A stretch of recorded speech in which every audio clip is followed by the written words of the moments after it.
আসসালামু আলাইকুম। স্বাগত বাংলা টিভির প্রাইম নিউজে। আপনাদের সাথে আছি আমি নিয়ামতুল্লাহ সিরাজি। শুরুতেই জানিয়ে দিচ্ছি এসএনএস হোমলুন সংবাদ শিরোনাম। একই মাসে আইস কারাগারে দ্বিতীয় মৃত্যু। মিনেসোটায় অভিযানে অভিবাসী অধিকার প্রশ্নে উত্তাল যুক্তরাষ্ট্র। দ্বিতীয় মেয়াদের প্রথম বছরে ট্রাম্পের নির্বাহী ক্ষমতার ব্যবহার যুক্তরাষ্ট্রে বিভাজন ও বৈশ্বিক উদ্বেগ বাড়াচ্ছে।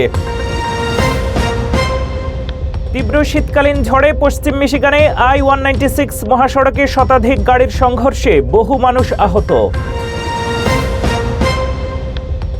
এবং যুক্তরাষ্ট্রে অধ্যয়নরত বাংলাদেশি শিক্ষার্থীদের জন্য ভিসা বন্ড নয়, সুখবর দিল ঢাকাস্থ মার্কিন দূতাবাস। এতক্ষণ শুনছিলেন শিরোনাম, এবার ফিরছি বিস্তারিত সংবাদে। টেক্সাসের ক্যাম্প ইস্ট মন্টানা আইস কারাগারে ৩৬ বছর বয়সী অভিবাসী ভিক্টর ম্যানুয়েল ডিয়াজ নামের এক অভিবাসী মারা গেছে। একই মাসে এটি কারাগারের দ্বিতীয় মৃত্যু। এদিকে মিনেসোটায় সেন্ট পলে আইস কর্মকর্তারা চংলি স্কট থাউ নামে এক ব্যক্তিকে দরজা ভেঙে অস্ত্র তাক করে হাতকড়া পরিয়ে বরফে টেনে বের করেন। এই দুই ঘটনা অভিবাসী মানবাধিকার ও নিরাপত্তা নিয়ে দেশের মধ্যে উদ্বেগ এবং বিতর্ক সৃষ্টি করেছে। টেক্সাসের ক্যাম্প ইস্ট মন্টানা আইস কারাগারে ৩৬ বছর বয়সী ভিক্টর ম্যানুয়েল ডিয়াজ নিকারাগুয়া থেকে আসা অভিবাসী মারা গেছেন। আইস জানিয়েছে এটি ধারণাগত আত্মহত্যা, তবে তদন্ত এখনও চলমান। এটি কারাগারে এই মাসে দ্বিতীয় মৃত্যু। এর আগে ৫৫ বছর বয়সী গেরাল্ডো লুনাস ক্যাম্পোসও মারা গিয়েছিলেন। আইস বলেছে তারা কারাগারের সকলের জন্য নিরাপদ ও মানবিক পরিবেশ নিশ্চিত করার চেষ্টা করছে, কিন্তু এই ঘটনা দেশ জুড়ে অভিবাসী মানবাধিকার ও নিরাপত্তা নিয়ে উদ্বেগ বাড়িয়েছে। কারাগারের অভ্যন্তরীণ নিয়ন্ত্রণ ও তত্ত্বাবধান নিয়ে প্রশ্ন উঠেছে। এই ঘটনার মাধ্যমে আইসের অভিবাসন নীতি ও কেন্দ্রগুলোর নিরাপত্তা নিয়ে যুক্তরাষ্ট্রের নতুন বিতর্ক সৃষ্টি হয়েছে। এদিকে মিনেসোটার সেন্ট পলে আইস কর্মকর্তা চংলি স্কট থাউ নামে এক ব্যক্তিকে আটক করেছেন। তিনি লাওস থেকে আসা ৫৬ বছর বয়সী একজন ন্যাচারালাইজড মার্কিন নাগরিক। কর্মকর্তারা তার দরজা ভেঙে অস্ত্র তাক করে হাতকড়া পরিয়ে এবং শুধুমাত্র শর্টস ও ক্রক্স পরে বরফে টেনে বের করেন। থাউ জানান তিনি তখন গান গাইছিলেন এবং পরিবারের সবাই লুকিয়ে পড়েছিলেন। পরিচয় নিশ্চিত হওয়ার পর তাকে মুক্তি দেওয়া হয়। পরিবার ও প্রতিবেশীরা ঘটনাটিকে অপ্রয়োজনীয় ও অপমানজনক বলে উল্লেখ করেছেন। যুক্তরাষ্ট্রের প্রেসিডেন্ট ডোনাল্ড ট্রাম্প দ্বিতীয় মেয়াদের প্রথম বছরে অসীম নির্বাহী ক্ষমতা প্রয়োগ করেছেন। অবৈধ অভিবাসন অভিযান, সামরিক অভিযান, গ্রিনল্যান্ড অধিগ্রহণের পরিকল্পনা এবং ইরানের হুমকি সহ বিতর্কিত নীতি বাস্তবায়ন করেছেন তিনি। এই পদক্ষেপগুলো দেশ জুড়ে বিভাজন বাড়িয়েছে এবং আন্তর্জাতিক সম্পর্ক ও অর্থনীতিতে দীর্ঘমেয়াদী প্রভাব ফেলতে পারে। যুক্তরাষ্ট্রের প্রেসিডেন্ট ডোনাল্ড ট্রাম্প তার দ্বিতীয় মেয়াদের প্রথম বছরের পূর্তি উদযাপন করছেন। এক বছরের মধ্যে ট্রাম্প প্রশাসন একাধিক বিতর্কিত এবং শক্তিশালী নির্বাহী পদক্ষেপ নিয়েছে, যা দেশ জুড়ে রাজনৈতিক বিভাজন এবং সমালোচনা বাড়িয়েছে। তিনি অবৈধ অভিবাসন বিরোধী অভিযান পরিচালনা করছেন, যার মধ্যে মিনেসোটায় আইসের গুলিতে নারী নিহত হয়েছেন। এছাড়া ভেনেজুয়েলার প্রেসিডেন্ট নিকোলাস মাদুরোকে আটকে সামরিক অভিযান পরিচালনা করেছেন।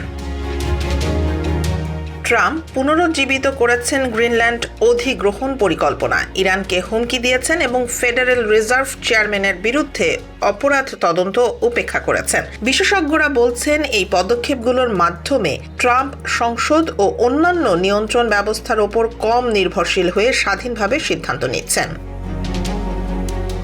রিউটার্স অথবা ইপসস জরিপে ট্রাম্পের অনুমোদন রেট ৪১% দেখা গেছে, যেখানে জনগণের অনেকেই তার অর্থনীতি, অভিবাসন নীতি ও বিতর্কিত সিদ্ধান্ত নিয়ে উদ্বিগ্ন। বিশ্লেষকরা উল্লেখ করেছেন ট্রাম্পের নেতৃত্ব শৈলী অনিয়ন্ত্রিত নির্বাহী ক্ষমতা হিসেবে পরিচিত, যেখানে তিনি সরাসরি কার্যক্রম ও নীতি গ্রহণে প্রথাগত বাধা উপেক্ষা করছেন। ট্রাম্পের এক বছরের কার্যক্রম দেখাচ্ছে তিনি বিরোধিত পরিবেশেও দ্রুত সিদ্ধান্ত গ্রহণে সক্ষম এবং তার নীতি ও পদক্ষেপ আগামী নির্বাচনের ফলাফল এবং আন্তর্জাতিক সম্পর্কের ওপর দীর্ঘমেয়াদী প্রভাব ফেলতে পারে। যুক্তরাষ্ট্রের প্রেসিডেন্ট ডোনাল্ড ট্রাম্প জানিয়েছেন, সুপ্রিম কোর্ট যদি তার ঘোষিত বৈশ্বিক ট্যারিফ বাতিল করে তবে পরদিনই নতুন শুল্ক আরোপ করা হবে। এই সিদ্ধান্ত ট্রাম্পের নির্বাহী ক্ষমতার বিস্তার এবং আন্তর্জাতিক বাণিজ্যে কড়া অবস্থানের পরিচায়ক।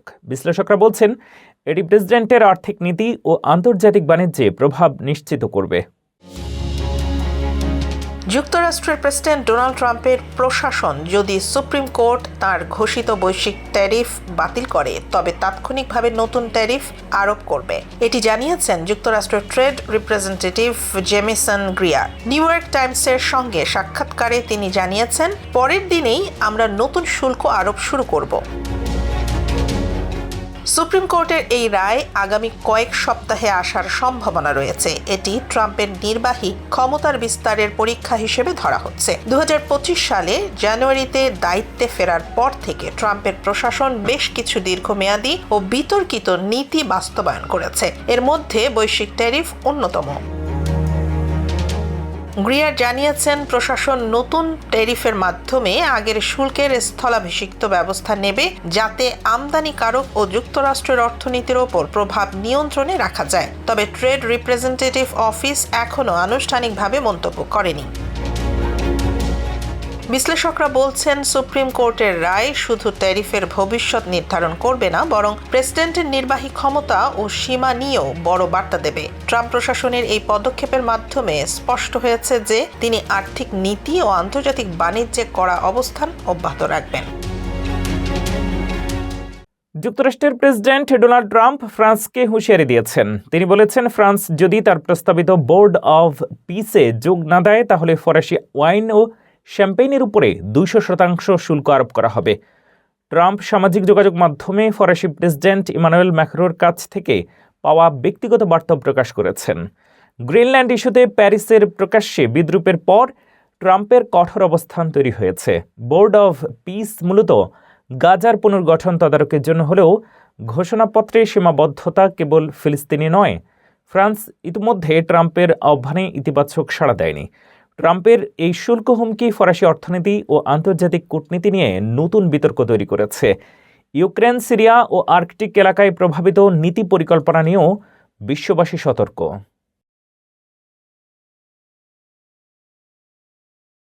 যুক্তরাষ্ট্রের প্রেসিডেন্ট ডোনাল্ড ট্রাম্প তার সোশ্যাল মিডিয়ায় গ্রিনল্যান্ডকে মার্কিন অঞ্চল দেখিয়ে একটি ইলাস্ট্রেশন ছবি পোস্ট করেছেন। ছবিতে দেখা গেছে গ্রিনল্যান্ডে মার্কিন পতাকা লাগানো হচ্ছে এবং ট্রাম্পের পাশে রয়েছেন পররাষ্ট্রমন্ত্রী মার্কো রুবিও ও ভাইস প্রেসিডেন্ট জেডি ভান্স। ছবিতে একটি প্ল্যাকার্ডে লেখা ছিল, গ্রিনল্যান্ড মার্কিন অঞ্চল, প্রতিষ্ঠিত 2026। এছাড়াও ট্রাম্প একটি সংশোধিত ছবি পোস্ট করেছেন, যা 2025 সালের আগস্টে তোলা একটি ছবির সংস্করণ। মূল ছবিতে ইউরোপীয় নেতারা ভ্লাদিমির পুতিনের সঙ্গে ট্রাম্পের ফোন আলাপের জন্য ওয়াশিংটনে সফর করেছিলেন। নতুন ছবিতে উত্তর আমেরিকা, কানাডা ও গ্রিনল্যান্ডকে মার্কিন পতাকা দিয়ে ঢেকে দেখানো হয়েছে। এই পোস্ট সামাজিক মাধ্যমে বিতর্ক সৃষ্টি করেছে এবং আন্তর্জাতিক সম্প্রদায়ের মধ্যে সমালোচনার কারণ হয়েছে।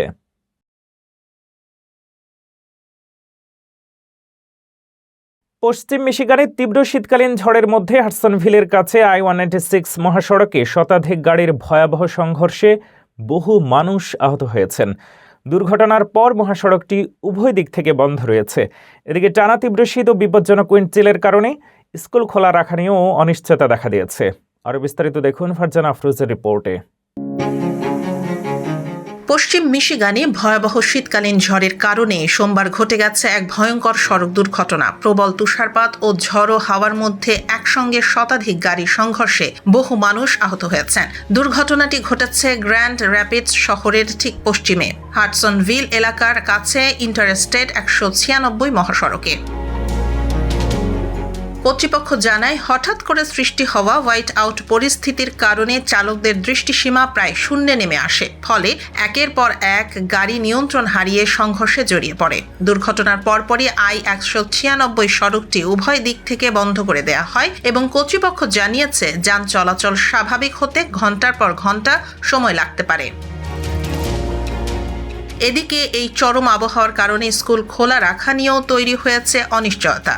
অনেক স্কুল সুপারিনটেন্ডেন্ট এখন সিদ্ধান্তহীনতায় ভুগছেন, স্কুল খোলা থাকবে না বন্ধ থাকবে। আবহাওয়া বিভাগ জানিয়েছে আগামী কয়েকদিন ধরে বিপজ্জনক মাত্রার উইন্ড চিল ও তীব্র ঠান্ডা অব্যাহত থাকতে পারে। তবে সমস্যার বিষয় হলো অনেক স্কুল জেলা ইতোমধ্যেই তাদের নির্ধারিত স্নো ডে ব্যবহার করে ফেলেছে। মিশিগান অঙ্গরাজ্যের নিয়ম অনুযায়ী বছরের সর্বোচ্চ 6টি স্নো ডে অনুমোদিত। এর বেশি ছুটি নিলে শিক্ষার্থীদের অতিরিক্ত ক্লাস করতে হতে পারে।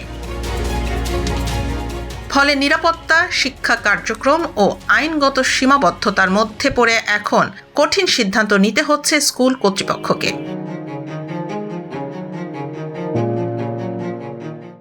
উত্তর মিশিগান থেকে ডেট্রয়েট পর্যন্ত প্রায় ৩০০ মাইল দীর্ঘ নতুন যাত্রীবাহী রেল পরিষেবা চালুর পরিকল্পনা করছে ground work centre for resilient communities. রাজ্য মালিকানাধীন বিদ্যমান রেললাইন ব্যবহার করে এই প্রকল্প বাস্তবায়নের লক্ষ্য নেওয়া হয়েছে। এ বিষয়ে জনমত জানতে জরিপ চালু করা হয়েছে। উত্তর মিশিগান, মধ্য মিশিগান ও মেট্রো ডেট্রয়েট এই 3 অঞ্চলকে যুক্ত করতে পারে একটি নতুন যাত্রীবাহী রেল পরিষেবা। ট্রাভার্স সিটি ভিত্তিক অলাভজনক সংস্থা ground work centre for resilient communities দীর্ঘমেয়াদী এই পরিকল্পনা বাস্তবায়নে কাজ করছে এবং এ বিষয়ে সাধারণ মানুষের মতামত আহ্বান করছে। প্রস্তাবিত north plus south passenger rail পরিষেবাটি পেটোস্কি থেকে ডেট্রয়েট পর্যন্ত প্রায় ৩০০ মাইল দীর্ঘ হবে। এই রুটে 12টি সম্ভাব্য স্টেশন রয়েছে এবং এর বেশিরভাগই বিদ্যমান রাজ্য মালিকানাধীন রেল লাইনের ওপর নির্মিত হবে। এতে খরচ ও প্রকল্প বাস্তবায়নের জটিলতা তুলনামূলকভাবে কমবে বলে জানান সংস্থাটির পরিবহন কর্মসূচি ব্যবস্থাপক ক্যারোলিন আলস্ট্যাড। তিনি বলেন, রাজ্যের মধ্য দিয়ে একটি তির্যক রেখার মতো এই রেলপথ মানুষকে গাড়ির বাইরে নতুনভাবে মিশিগান ঘুরে দেখার সুযোগ দেবে। প্রকল্পটি নিরাপদ ও পরিষেবা বান্ধব যাতায়াত নিশ্চিত করার পাশাপাশি স্থানীয় অর্থনীতিকে চাঙ্গা করতেও সহায়ক হবে। এই উদ্যোগের সূচনা হয় 2009 সালে গ্র্যান্ড ভিশন নামে একটি আঞ্চলিক পরিকল্পনা থেকে। সম্প্রতি প্রকল্পটি রাজ্য ও ফেডারেল তহবিল পেয়েছে এবং চলতি বছরই পরিকল্পনার সমীক্ষা শেষ হওয়ার কথা। রেল ভাড়া আমট্রাকের মতো প্রতিযোগিতামূলক রাখা পরিকল্পনা রয়েছে গড়ে প্রায় $40। প্রকল্পটি এখনও প্রাথমিক পর্যায়ে থাকলেও জনমত জরিপের মাধ্যমে ভবিষ্যৎ রেল পরিষেবার রূপরেখা নির্ধারণে কাজ চলছে। নিউ ইয়র্কে মেয়র জোহরান মামদানির প্রস্তাবিত রেন্ট ফ্রিজ নীতি ঘিরে বাড়ছে বিতর্ক। প্রপার্টি ট্যাক্স মূল্যায়ন বাড়ায় বাড়ির মালিক ও ল্যান্ডলর্ডরা আশঙ্কা করছেন করের চাপ শেষ পর্যন্ত বাজার ভাড়ায় প্রভাব ফেলবে। আবাসন বাজারে এই নীতি কতটা চাপ তৈরি করবে তা নিয়ে উদ্বেগ বাড়ছে। নিউ ইয়র্ক সিটির মেয়র জোহরান মামদানির রেন্ট ফ্রিজ বা ভাড়া স্থির রাখার প্রতিশ্রুতি এখন শহরের বাড়ির মালিক ও হোম ওনারদের মধ্যে নতুন করে উদ্বেগ সৃষ্টি করেছে। প্রাথমিক সম্পত্তি মূল্যায়ন প্রকাশের পর আশঙ্কা দেখা দিয়েছে এই নীতির প্রভাব পড়তে পারে প্রপার্টি ট্যাক্স বা সম্পত্তি কর বৃদ্ধির মাধ্যমে, যার চাপ শেষ পর্যন্ত গিয়ে পড়বে সাধারণ বাসিন্দাদের ওপর। New York city department of finance জানিয়েছে 2026-27 অর্থ বছরের জন্য প্রকাশিত প্রাথমিক অ্যাসেসমেন্ট অনুযায়ী 1 থেকে 3 ইউনিটের আবাসিক বাড়ির মূল্য গড়ে 4.7% বেড়েছে। কো-অপ, কন্ডো এবং ভাড়া ভিত্তিক অ্যাপার্টমেন্ট সহ ক্লাস 2 সম্পত্তির ক্ষেত্রে এই বৃদ্ধি গড়ে 6.2%। বিশেষ করে ব্রুকলিনে কো-অপ ও অ্যাপার্টমেন্ট ভবনের মূল্য বেড়েছে 11%-এরও বেশি, যা শহরের মধ্যে সর্বোচ্চ। বাড়ির মালিকদের অভিযোগ, একদিকে ভাড়া বাড়ানোর ওপর কঠোর নিয়ন্ত্রণ আর অন্যদিকে বাড়তি সম্পত্তি কর। এই দুই চাপ একসঙ্গে বহন করা কঠিন। অনেক মালিক আশঙ্কা করছেন রক্ষণাবেক্ষণ ব্যয় মেটাতে গিয়ে বাজারের ভাড়ার ইউনিটগুলোর ভাড়া বাড়াতে বাধ্য হতে পারেন তারা। এতে যেসব বাসিন্দা ভাড়া নিয়ন্ত্রণের আওতায় নেই তাদের জন্য বসবাস আরও ব্যয়বহুল হয়ে উঠতে পারে।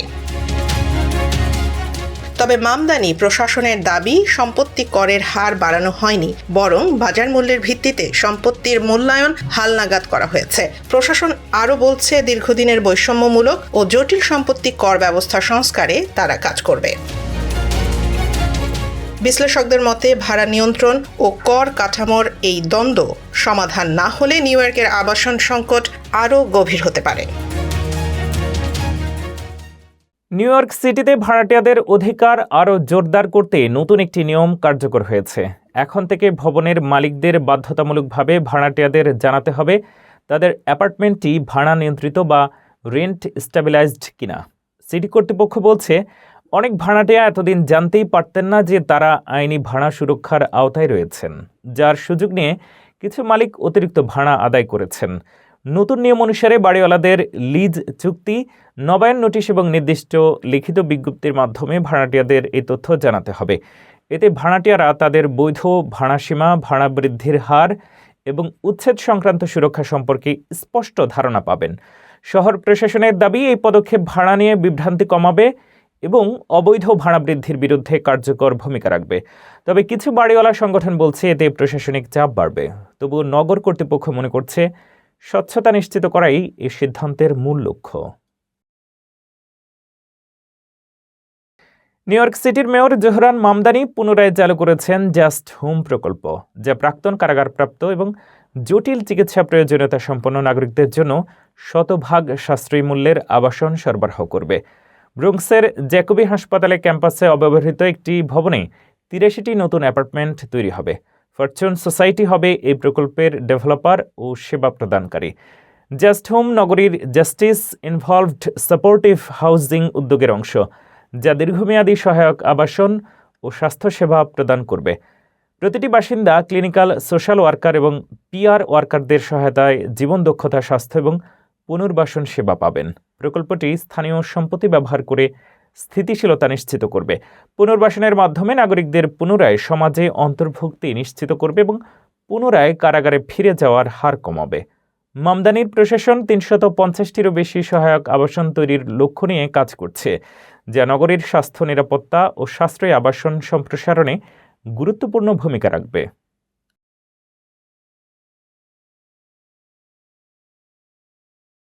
যুক্তরাষ্ট্রে অধ্যয়নরত বাংলাদেশের শিক্ষার্থীদের জন্য সুখবর দিয়েছে ঢাকাস্থ মার্কিন দূতাবাস। তারা জানায়, এফ বা এম ভিসা নিয়ে যুক্তরাষ্ট্রে পড়াশোনা করছেন এমন শিক্ষার্থীদের জন্য কোনো ভিসা বন্ড প্রযোজ্য নয়। তবে ব্যবসা বা পর্যটনের উদ্দেশ্যে B1, B2 ভিসা আবেদনকারীদের জন্য ২১শে জানুয়ারি থেকে সর্বোচ্চ $১৫,০০০ ভিসা বন্ড জমা দেওয়া বাধ্যতামূলক হবে। ২০২৬ সালের ২১শে জানুয়ারির আগে ইস্যু করা বৈধ B1, B2 ভিসার ক্ষেত্রে এই শর্ত প্রযোজ্য হবে না। দূতাবাসে পরামর্শ দেওয়া হয়েছে, সর্বশেষ তথ্য ও নিয়মাবলী জানতে দূতাবাসের ওয়েবসাইট ভিজিট করতে হবে। এর মাধ্যমে শিক্ষার্থীরা নিশ্চিতভাবে বুঝতে পারবে তারা ভিসা বন্ডে কোনো বাধ্যবাধকতার মধ্যে নেই এবং শিক্ষা জীবনে আর্থিক চাপ থেকে মুক্ত থাকতে পারবে।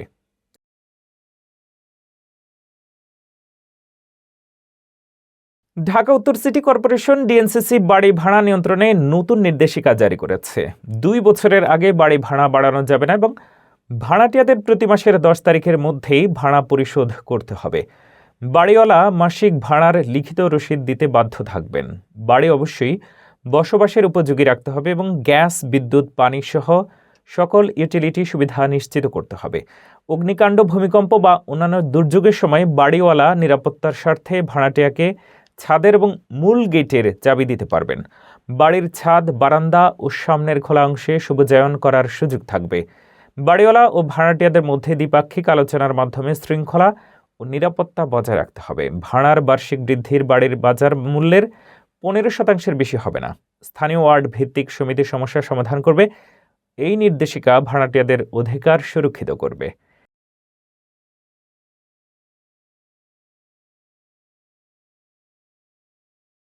এই ছিল বাংলা টিভির প্রাইম নিউজে।